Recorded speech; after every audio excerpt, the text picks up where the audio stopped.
See, when we use the word peak, naturally you want to go mountain climbing, that means you want to do something others cannot do. Not necessary, because the peak is not in what you're doing outside, the peak is in the way you experience it, isn't it? Somebody can do something very small with very profound experience. Somebody can be doing big things without any sensitivity to what's happening around them. So essentially, what you're looking for, just look at this as yourself as a life. Right now you become so many social entities, you may be lost in that, but actually you're alive. Most people realize they're alive only when they're threatened with death. Till then, they're something else. They become so many other things. No matter what work you're doing here, you're just a piece of life, isn't it? It is a fortune that certain things happen through us, which will impact many other lives, wonderful. But still, this is a life. Only if this life functions in its best possible way, everything else will happen. Best possible way means what? Is this very clear that you're not taking your own apartment when you go, when you die and leave? You're not taking… They tell me you're creating very nice apartments, you're not going to take it, right? Your own accommodations you can't carry, you know that. So obviously, the only thing that is left here is the profoundness of your experience, isn't it? How profound is your experience? To make our life profound, somebody says, if you have education you can do this, well, everybody went to the university, I didn't. Somebody said, if you have money you can do it, everybody ran after it. Somebody said, if you can get married, it'll happen, everybody got married. Somebody said, if you have children, then it'll happen, everybody did that. Somebody said, this is not it, you must get power in the world. So people ran after that. Essentially, what should happen inside you're trying to cause from outside. What should actually happen within you, you're trying to cause it from outside. Yes, it is possible, sometimes it can be stimulated from outside, but it has to happen within you. All human experience comes from within you, is that so? Your joy and misery, pain and pleasure, anything and anything, agony and ecstasy can only happen from within you. The question is only, your joy, your peace, your love, your ecstasy, is it on push start or is it on self-start? I'm talking about upgrading technologies. There was a time in 1950s or 1950s, if you bought a car, you needed two people to help you in the morning because it's a push start. If you got one in early 60s, it's a crank start, you need one person to help. Today all our cars are self-start, right? Technological upgradation. Things which are most vital to you, the profoundness of your experience, the pleasantness of your experience here. But right now it's all on push start. If you have to be happy, how many people we have to fix in this world? If you if you have to be peaceful, we have to fix the entire world. So there is an endless amount of conditions for your experience to be in a certain way. And in pursuit of human well-being, we've turned the world upside down, we've ripped the planet apart, but still we are not the most joyful generation. We are definitely the most comfortable generation ever. Never before another generation of people have enjoyed these kind of conveniences and comforts as you and me are enjoying right now, isn't it so? Never before. But can we say with all these comforts we are the most joyful generation? No, not true. I'm not saying we're more miserable, but definitely we are not the most joyful. Are we peaceful? No. Are we loving? No. So our experience of life is still like how the caveman's experience was. Same anxiety, that guy was worried, where's my food? You're worried, where is my next apartment? Endlessly, you think it's different, it's not different. It's rudimentary, isn't it? Hello? The idea of organizing our survival process the way we have organized is, we need not be concerned about it, isn't it so? Hello? You open the tap, water comes. Don't think it's small, it's a small thing. Just 100 years ago, water means you had to go to the river. with a pot on your head. So today, all this convenience that we did, why? Because we don't have to concern ourselves with daily survival. Everything is organized. Now we believed if all these things are organized, we will sit here blissed out. Well, that's not happened.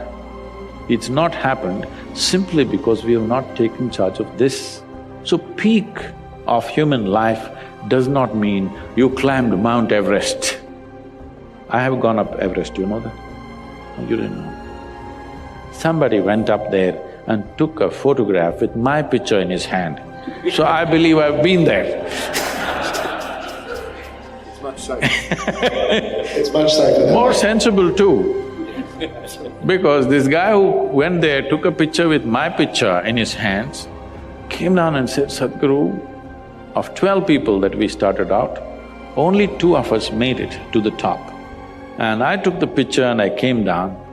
We were there just about 40 seconds, right on the top, because winds were picking up speed. We had to come down. Only 40 seconds I looked around and I couldn't see a thing. And I came down. Now I'm wondering, why did I do it? Because you wanted to know the peak of suffering. It's not a simple physical challenge. Climbing Everest is not a simple physical challenge. I'm not saying you should not climb. All I'm saying is, the peak can only happen within you. It will not happen outside of you. So, if the peak and the valley and the very bottom can only happen within you, people can sit in a palace and be depressed, like they're at the pit of their life, isn't it so? Hello? So similarly, if that is possible, you can sit on the street and be on the peak. You're paying too much attention to everything around you, not enough attention to this one. But the quality of your life is essentially determined by how you carry this one. Yes or no? This moment, what kind of clothes you're wearing, what kind of car you parked outside, what kind of home you live in does not determine the quality of your life. This moment, how joyful are you feeling within yourself determines the quality of your life, isn't it so? Nothing has been done about it. You think it'll happen in consequence, and you're setting impossible goals for your happiness. If I have to be happy, my wife should be like this, my husband should be like that, my children should be like this, the world should become some other way. Well, these are impossible conditions you're setting for your happiness and peacefulness. Now that you have compromised yourself to peace, why I'm saying compromise yourself to peace is because a lot of people have given up aspirations for being ecstatic or blissful. If I'm just peaceful, it's enough. Even the so-called spiritual leaders are going about and saying peace is the highest goal in your life. Peace is not the highest goal in your life. If you want to enjoy your lunch today, you must be peaceful. Yes or no? If you're not even peaceful, there is nothing in your life that you can do in a worthwhile way. To be peaceful essentially means this, that you're not messing your mind. To be peaceful means that your system is at ease. You know how to conduct your mind, you know how to conduct your emotions, your body and your energies. You are peaceful. It is not a rocket technology, it is the most basic thing. You have a dog at home, you give him his food, he sits peacefully.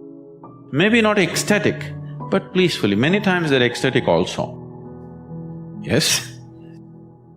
If your dog is able to sit peacefully, oh, he doesn't have to run my industry. That's not the point, he's got his own stuff going. See, it has nothing to do with the external activity that you're doing.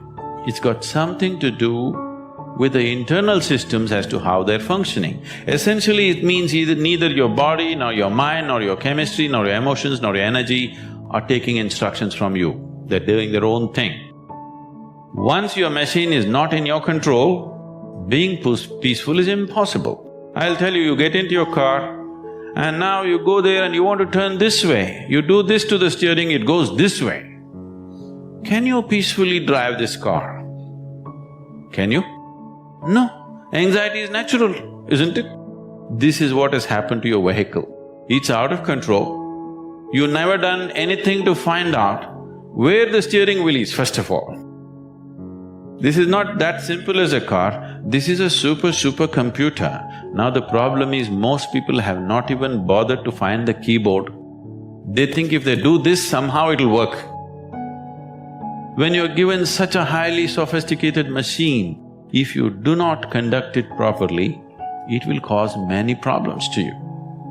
By accident it's working. I want you to know this is made this way. If you hold your hands like this, it'll breathe one way. If you just turn it around, the very way you breathe, the breathing pattern itself changes in your lungs. You can try it if you want when you have the time.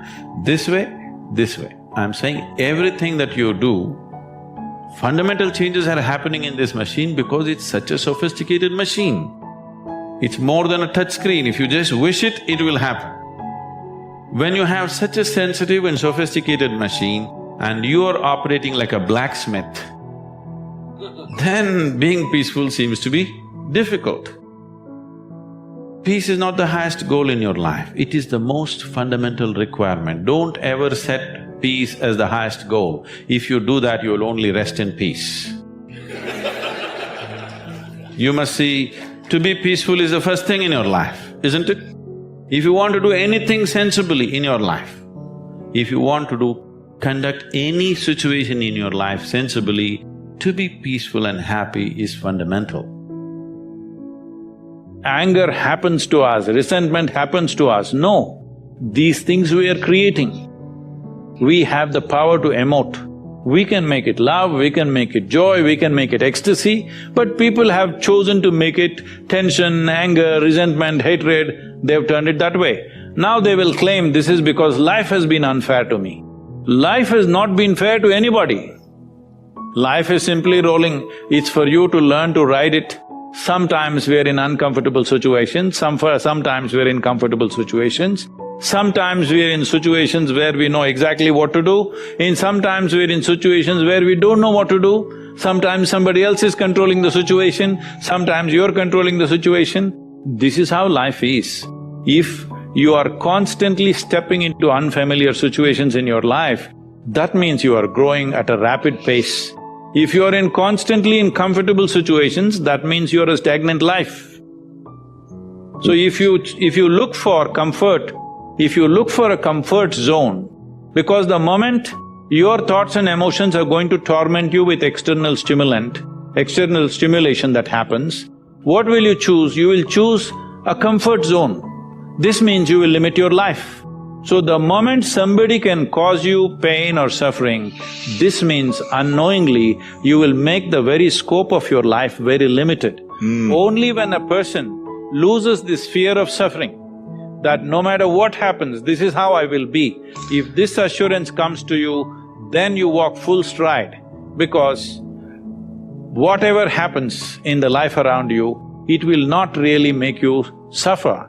Once you are free from suffering, only when you're free from suffering, when you're free from the fear of suffering, that is when you will explore your life in full depth and dimension. Let one human being honestly say, when you are with your most loving parents, however doting and wonderful they were to you, that you never felt this is not where you want to be. That is a dishonest human being. Because love gets tedious, somebody's fondness gets very tedious, comfort gets tedious. Because the nature of life is, it wants to constantly expand. If there is no room for expansion, it doesn't matter you are kept in a whatever, I won't use because everybody uses the word golden palace. I think golden palace is totally unaesthetic in my my visual perception. I hate golden palace, but whatever is the most wonderful palace, or as you say Shangri-La, whatever, it'll get tedious.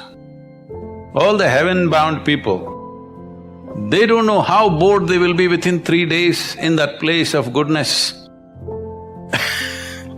So I'm saying it doesn't matter, it's not because there's something wrong with your parents.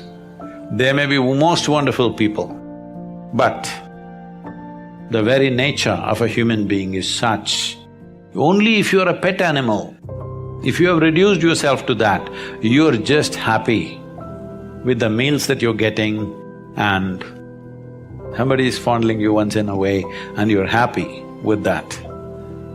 For that you must be a pet animal, you should not be born as a human being. Once you're born as a human being, it is natural wanting to break barriers. So when you're young as a child or a teenager, you think barriers means they're all physical.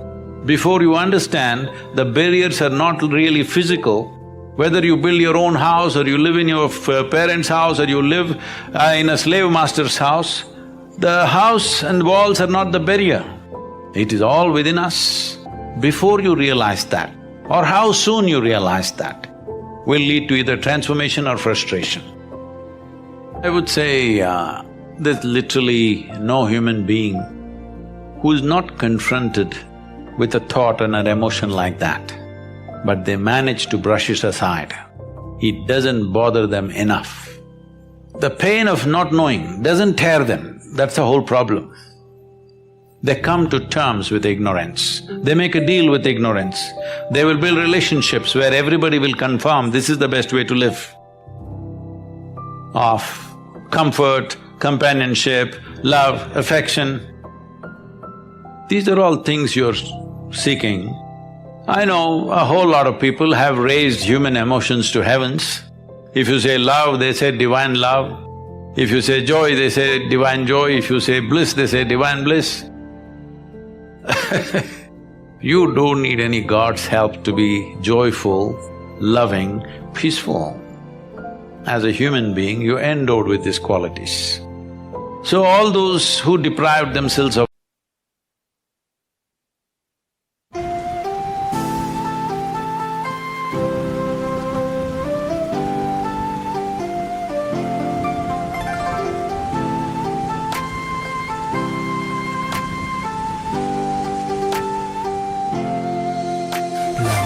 chiều đổ cơn mưa rào, em đi câu biệt ly còn chưa chào, quên môi hôn nắm say cái nắm tay, quên những ái ân lẫn giận hờn vừa trao. Em ơi tình đầu còn nhiều bỡ ngỡ, sao lại đành lỡ dở. Anh không biết sóng bắt đầu từ đâu, nhưng sóng quá lớn thì cuộc yêu vỡ bờ. Em ơi giấc mộng chưa thành đã dở dang, ngậm đắng nuốt cay nhìn trời mà thở than. Có lẽ nhân duyên sắp đặt sự lỡ làng, anh không bằng lòng nhưng đâu thể gỡ gạt. Vài kỷ niệm nhật ký vẫn ghi chép, vài đoạn phim còn lưu lại chi tiết.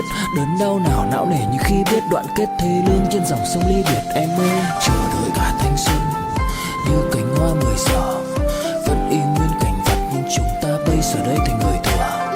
Chờ đợi cả thanh xuân như cánh hoa 10 giờ, vẫn y nguyên cảnh vật nhưng chúng ta bây giờ đây thành người thừa. Chẳng bất ngờ về chuyện đời hợp tan, chỉ chưa quen khi chơi với ngập tràn. Ai mang đi chân yêu rồi đập nát, để lại khúc nhạc buồn giữa trời đất âm vang. Người hữu tình dốc gan ruột vì nhau, cho đến cuối cùng thì có được gì đâu. Đem cho đời phải trang sử bi sầu, giữ cho riêng mình một con tim dì máu. Đối diện câu chuyện độc thoại nội tâm, nhiều thứ anh cần học lại nội dung. Giá em ở đây trách móc phải lỗi lầm, thì cuộc đời anh các khóc lại đối xứng. Vì ai nên mang thanh xuân này vô định, kẻ hữu ý nhưng kẻ chỉ vô tình. Anh giống như Mr. Fantastic, bởi vì hạnh phúc của anh biết vô hình. Em ơi chờ đợi cả thanh xuân như cánh hoa 10 giờ, vẫn y nguyên cảnh vật nhưng chúng ta bây giờ đây thành người thừa. Chờ đợi cả thanh xuân như cánh hoa 10 giờ, vẫn y nguyên cảnh vật nhưng chúng ta bây giờ đây thành người thừa. that, they either seek God or they settle for a dog. Yeah, usually. Because they want unconditional love, this is a demand. Because the nature of love is such that it's like a flower, if you don't watch it for 2 minutes, it'll fall. It'll wither and fall right there. Either you want to let it fall, or you have to nourish it every moment, or you have to concretize it. That means you take a picture and keep it on your phone screen, or you institutionalize it with marriage or this or that. So essentially, well, I'm not against any institution because institutions are needed in the world to operate, otherwise there'll be chaos. that is a different thing. But you cannot institutionalize joy or peace like right now we think United Nations is the institution for peace. No, you cannot institutionalize peace. You cannot institutionalize joy. You cannot institutionalize love or anything for that matter. Institutions are functional instruments in a given society.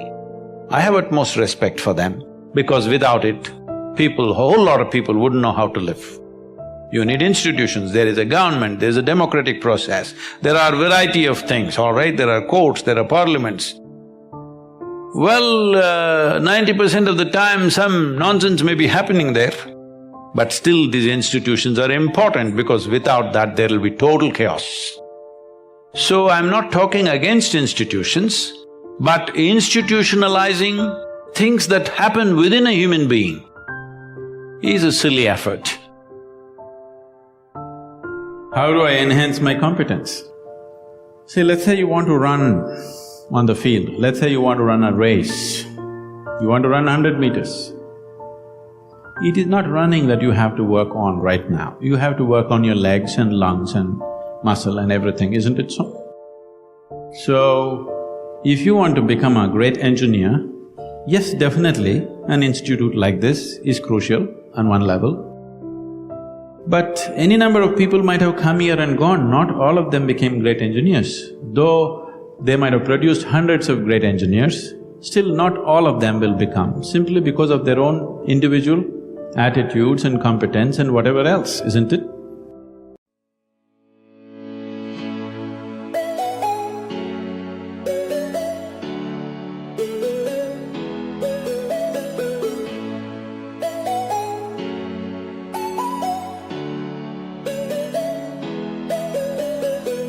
Cho anh cái bản đồ, đưa cho anh cuốn từ điển, đưa anh đi từ cấp cứu. Kiện em, đưa cho anh cái bản đồ, đưa cho anh cuốn từ điển, đưa anh đi từ cấp cứu.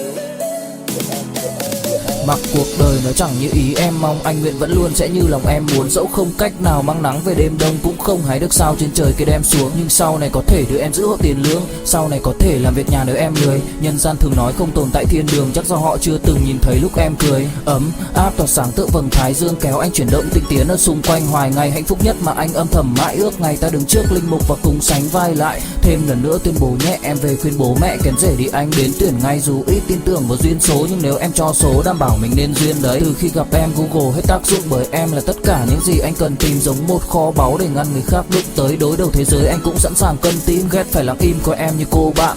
Nỗi nhớ đong đầy bao giờ mới khô cạn, khoảnh khắc bên nhau thời gian như ngừng trôi, vì em sở hữu sự hấp dẫn vô hạn. Yêu đơn phương cảm giác khó đọc tên, mọi thứ mù mịt giống như đứng trước bão. Mãi hy vọng chờ đợi ngóng trông đến ngày nụ hôn đó sẽ một lần được trao. Hương thơm ngọt ngào vương trên mái tóc em, gây nghiện cực mạnh anh ngày đêm ước ao. Quỳnh là loài hoa đẹp nhất trong bóng đêm, cuộc đời này u tối đang cần em bước vào.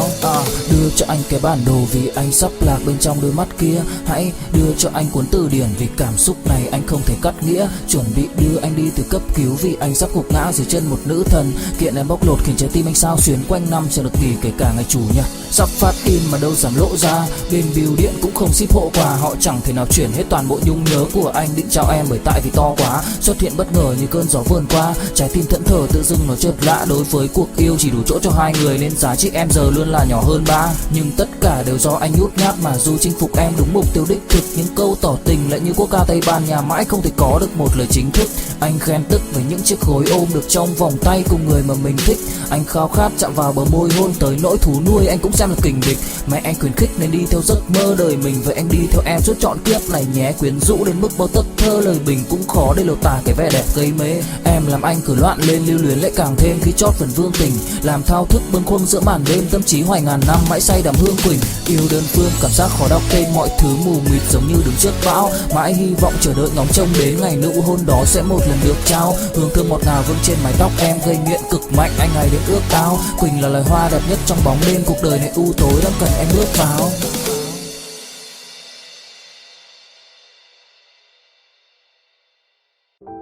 So, whatever the institute can do for you, it is doing. One foremost thing that you need to do is to enhance your own physical and mental capabilities. Because if you want to be a good engineer, you need a working brain. Just having a degree of engineering may be a passport to a job, but it is not a passport to success, isn't it? So to have a working brain, which the engineering degree will not freeze. Usually lots of degrees, when people acquire degrees, they freeze their brains. They think they can… now they have finished using it and now they can rest it for the rest of their lives. It is not so. This is only to enhance your capability. This is just an organized effort. A school, a college, an institute is just an organized effort towards that, because each individual cannot craft it for himself. That is why an institution. Otherwise, an institution has no other purpose. It is here to just organize that possibility of you striving to be of a certain competence. But that is a mass application. But as an individual, your most important thing is you as a human being, you are functioning at the fullest level. If that has to happen, there are other dimensions which one needs to explore. Unfortunately, though these sciences and technologies for inner well-being have been the mainstay of this culture for thousands of years, today we are largely losing it for various reasons, because we want to imitate somebody else. We don't want to imitate our grandfather Topiwala anymore. We want to imitate the hat seller from another country. Because of that, we are losing those things, but we should not. We have to bring it back into our lives. This is very much a part of the way the culture itself is structured, that it is all about the human being. See, this is the only culture which talks about, which even an illiterate person in this culture is aware of, that you can actually evolve to another dimension of existence. Even if I go into a village and talk to an illiterate peasant who has not read anything, who doesn't know anything, who's not heard any of this stuff, even to him if I go, he will not ask me, give me a golden horse or something, he'll say, "Enakku mukti venum Swami." He's saying he wants ultimate liberation. Where did this fellow get this? Nowhere else on the planet this is possible. Nowhere else on this planet is it possible that an illiterate person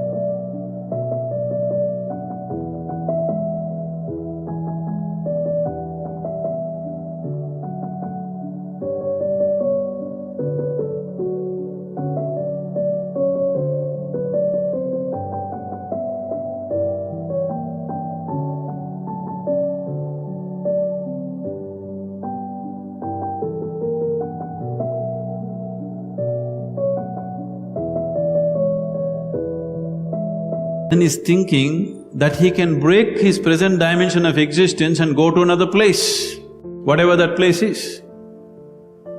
So, this was bred into our culture so deep, we should not lose it. It was not just the idea, there are technologies to become free. If you became free from the process of your body and the process of your mind, if you can sit outside of it and work it, you would work it brilliantly, you understand? You would be able to use this body and use this mind only when you are able to not treat it as myself. These are powerful instruments in your life. These instruments can be employed the way you want it, only when you have an outside access to it. We are a social animal. We human beings, social animal. And particularly in modern time, the reality, economy, environment, and many things heavily interdependent. That's the reality. Now, unlike, I think, past sort of as the ancient time more or less independent, self-sufficient. This is not depend on your interest or your future, not depend on other. Now, completely change. So even from this selfish viewpoint, you have to take care about others' well-being. You just think yourself, the blind selfish. Think yourself, forget other, or worst thing, exploit other, cheating other, bully other. Ultimately you suffer. Through these mischievous way, you may gain some temporary sort of benefit, but in deep inside, you feel uncomfortable. Then eventually, you truly become a lonely person. Nobody loves you. Nobody respects you. If you take care of others as a human brother, sisters, sincerely, seriously, then everybody become your friend. So, when you have truly trusted friend there, if you need something, you can ask them. If you becoming friendless or lonely person, and when you really facing some problems, nobody you can share. So ultimately we are social animal. So even other animal, no law, no education, no religion, but you see, they have some kind of sort of feeling. Their own individual survival depend on rest of the community or herds. So they work together. I am one of the individual.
Of 7 billion human beings.